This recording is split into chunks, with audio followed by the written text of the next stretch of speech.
C'est l'heure du journal de l'Afrique. Soyez les bienvenus sur France 24. À la une ce soir, les appels se multiplient au Sénégal pour la libération de l'opposant Bougane Gueye, candidat aux législatives du 17 novembre. Il a été placé sous mandat de dépôt pour refus d'obtempérer ou outrage à agent. Nous serons à Dakar dans ce journal. Une rentrée décidément perturbée en Mauritanie. Ce mercredi, les 5 syndicats de l'enseignement privé ont appelé à une journée sans école pour dénoncer la disparition progressive de l'enseignement primaire dans le privé au bénéfice du public où l'enseignement se fait en arabe. La correspondance régionale dans un instant. L'impasse politique au Ghana. À moins de 2 mois des élections générales, l'Assemblée nationale a suspendu ses travaux jusqu'à nouvel ordre. En cause, 4 sièges ont été déclarés vacants par le président de l'Assemblée nationale. Une assemblée qui a basculé dans l'opposition. Les détails à suivre. Au Sénégal, les appels se multiplient au sein de l'opposition et de la société civile pour la libération de l'opposant et homme d'affaires Bougane Gueye.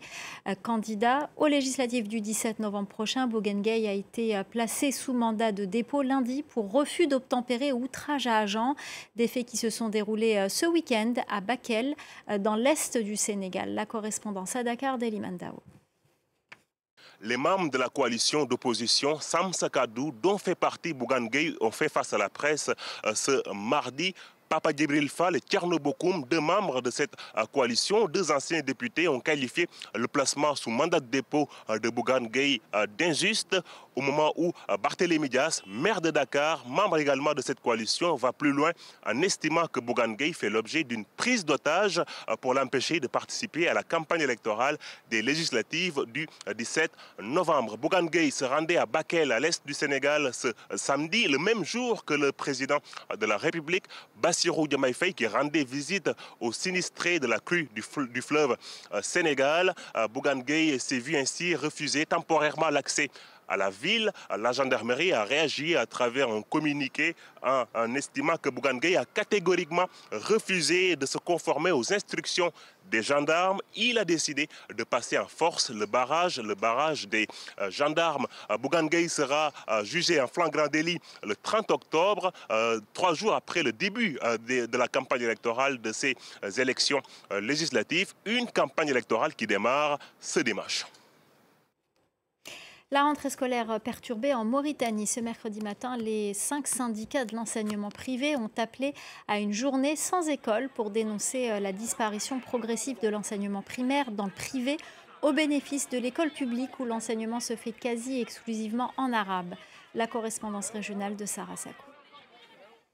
Les syndicats de l'enseignement privé avaient appelé à un sit-in pacifique, place de la Liberté à Nouakchott, mais les forces de l'ordre les ont dispersés. Certains ont été arrêtés, d'autres blessés. Selon des témoins, ce mouvement n'a pas été autorisé par les autorités compétentes, nous a dit le gouvernement. Alors à l'origine de la grogne, c'est cette réforme qui prévoit à terme que l'enseignement primaire se fasse exclusivement dans le public et qui supprime progressivement des classes de l'enseignement privé, mais les parents d'élèves et les enseignants du privé dénoncent les conditions d'apprentissage des élèves dans le public. Ils disent être saturés. Ils sont également en colère contre le fait qu'une poignée d'écoles privées coûteuses ait conservé leurs classes de primaire. Écoutez-les.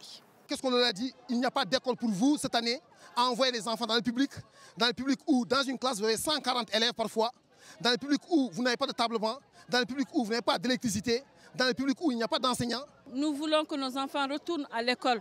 Nous voulons que nos enfants puissent aller à l'école et que les parents aient le choix et la liberté de choisir là où ils inscrivent leurs enfants. De son côté, le gouvernement mauritanien se veut rassurant.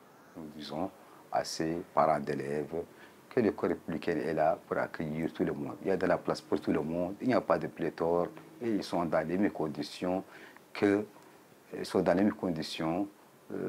cherchent à trouver ailleurs. Cette réforme soulève les inquiétudes des parents depuis près de 3 ans, des parents qui veulent également pouvoir choisir la langue d'apprentissage de leurs enfants, tandis que le public enseigne presque exclusivement en langue arabe. Les travaux de l'Assemblée nationale ghanéenne sont suspendus. En cause, la décision du président du Parlement de déclarer vacants 4 sièges de députés. Des députés qui ont décidé de se présenter aux prochaines élections sous une étiquette d'indépendants. Or, la loi ghanéenne interdit tout changement de parti en cours de mandat. La conséquence de tout cela est que le Parlement a basculé dans l'opposition, comme nous l'explique Julia Guggenheim à Abidjan. Le Parlement suspendu jusqu'à nouvel ordre. C'est ce qu'a décrété le président de l'Assemblée nationale ghanéenne ce mardi. Quelques minutes plus tôt, les députés du NDC, le parti d'opposition, s'étaient installés dans les sièges réservés à la majorité dans l'hémicycle, ce qui a conduit les députés de la majorité, eux, tout simplement à quitter la Chambre. Alors derrière cette crise, une bataille judiciaire qui a commencé il y a maintenant une semaine. À ce moment-là, 4 députés, 3 appartenant à la majorité et 1 appartenant à l'opposition, déclarent qu'ils veulent concourir pour l'élection générale du 7 décembre prochain en tant qu'indépendant. Alors le président de l'Assemblée, qui lui appartient à l'opposition, déclare à ce moment-là leur siège comme vacant, arguant que la loi ghanéenne ne permet pas de changer de couleur politique en cours de mandat. Une vacance qui renverse la majorité en faveur de l'opposition, qui passe à 136 sièges contre 135 pour le parti au pouvoir, le NPP. La Cour suprême a été saisie justement par le parti au pouvoir et a invalidé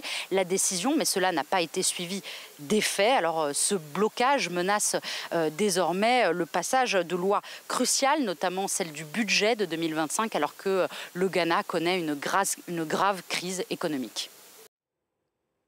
Un tribunal militaire ougandais a condamné mercredi 16 opposants proches de Bobi Wine à 5 ans de prison pour possession illégale d'explosifs et trahison. Leur avocat envisage de faire appel. Les détails avec notre correspondant régional, Clément Direma. Les 16 opposants condamnés cette semaine par la cour martiale de Kampala avaient été arrêtés et incarcérés pour possession d'explosifs avant les dernières élections présidentielles entre 2020 et 2021. Ces soutiens de Bobi Wine, le principal opposant du président Yoweri Museveni, attendaient ce verdict en détention depuis près de 4 ans. Les juges les ont donc condamnés à 5 ans de prison, mais pour trahison, et ont pris en compte leurs années déjà passées derrière les barreaux. Ils doivent donc être libérés dans 4 mois environ. Les autorités avaient arrêté une trentaine de personnes lors de la campagne de l'opposition. À l'époque, Bobi Wine, le leader du parti, avait aussi été arrêté, provoquant des manifestations réprimées lors desquelles plus de 50 personnes avaient été tuées. L'avocat de la défense et Bobi Wine ont affirmé que les militants condamnés avaient été forcés de plaider coupables et de demander un pardon présidentiel. L'opposant organise d'ailleurs déjà ses troupes pour la prochaine élection en 2026, où il espère défier de nouveau le président Yoweri Museveni. Et puis toujours en Ouganda, le bilan de l'explosion d'un camion-citerne après une perte de contrôle sur une voie rapide près de Kampala s'établit désormais à 15 morts. L'engin avait quitté la capitale pour se rendre à Goulou, à 650 km dans le nord du pays, mais s'est retourné à environ 25 km au nord de la capitale. Clarisse Fortuné. Les traces d'une nouvelle catastrophe impliquant un camion-citerne, entré en collision avec un taxi qui débarquait des passagers sur le bord de la route. Le véhicule aurait perdu le contrôle avant de se renverser. Des témoins de l'accident se sont alors précipités pour récupérer le carburant dans l'espoir de le vendre, au péril de leur vie, et ce malgré les avertissements. Il est malheureux que ces gens soient allés chercher le carburant. Le carburant était hautement inflammable. Le feu a pris parce qu'il y avait une femme qui faisait griller du maïs. Puis il y a des maisons comme vous le voyez, des magasins. Mais avec la quantité de carburant, nous ne pouvons pas, à l'heure actuelle, savoir exactement d'où vient l'incendie.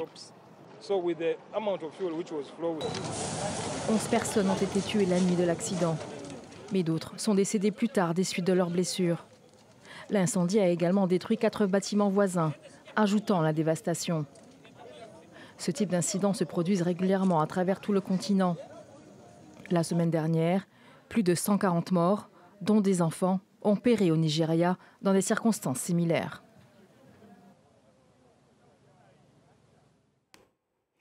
En République démocratique du Congo, les rebelles du M23 soutenus par le Rwanda se sont emparés d'un nouveau territoire. Ils revendiquent la ville de Kalembe, située dans l'ouest de la province du Nord Kivu. L'Angola, engagé dans un processus de paix entre la RDC et le Rwanda, a pour la première fois accusé le groupe rebelle d'avoir violé le cessez-le-feu signé à Luanda le 4 août dernier. Au Sénégal, un petit village de pêcheurs proche de Dakar est menacé par la montée des eaux, un phénomène qui s'accélère ces dernières années. Ses habitants craignent la disparition complète de leur village. Laurent Berstécher. C'est devenu un rituel pour Ibrahima Diouf. Armé d'un pot de ciment et d'un petit marteau, ce retraité de 63 ans répare un modeste barrage dressé devant sa maison. Seule protection contre l'assaut répété des vagues. Cette maison restera ici tant que nous, on sera là. Parce que chaque fois que ça va se casser, moi, je vais refaire. Il n'y a pas de problème. Elle peut rester ici 50 ans encore. À Bargny, petit village de pêcheurs proche de Dakar, les habitants vivent sous la menace constante de la montée des eaux. Les plus anciens, qui se souviennent encore d'une vaste plage de sable blanc, assurent que la ligne de côte y a reculé d'une 60aine de mètres depuis les années 80, engloutissant des centaines de maisons. Aujourd'hui, seules quelques habitations résistent encore aux charges répétées de l'océan Atlantique, des bâtisses fissurées, voire éventrées, aux murs rongés par l'humidité. Impuissants et délaissés par l'État, les habitants continuent malgré tout de faire ce qu'ils peuvent pour limiter les dégâts. Ce que nous avons pour nos propres moyens de bord, pour s'adapter, ce sont les pneus, des sacs de riz vides remplis de sable. J'ai peur et je ne doute pas que si des solutions ne sont pas trouvées, Bargny va disparaître. Le Sénégal, dont plus de la moitié de la population vit en bord de mer, perd chaque année jusqu'à 2 mètres de littoral selon les autorités. En cause, l'élévation du niveau de la mer provoquée par le réchauffement climatique, mais également l'extraction de sable et les constructions abusives. À Bargny, où le problème est exacerbé par la pollution industrielle, le combat contre la montée des eaux semble perdu d'avance. Voilà, c'est la fin du Journal de l'Afrique. Merci aux équipes en régie, merci à Aurélie Couman, merci à Célia Caracena, notre chef d'édition, merci à nos correspondants et merci à vous pour votre fidélité. Restez avec nous, l'info continue sur France 24.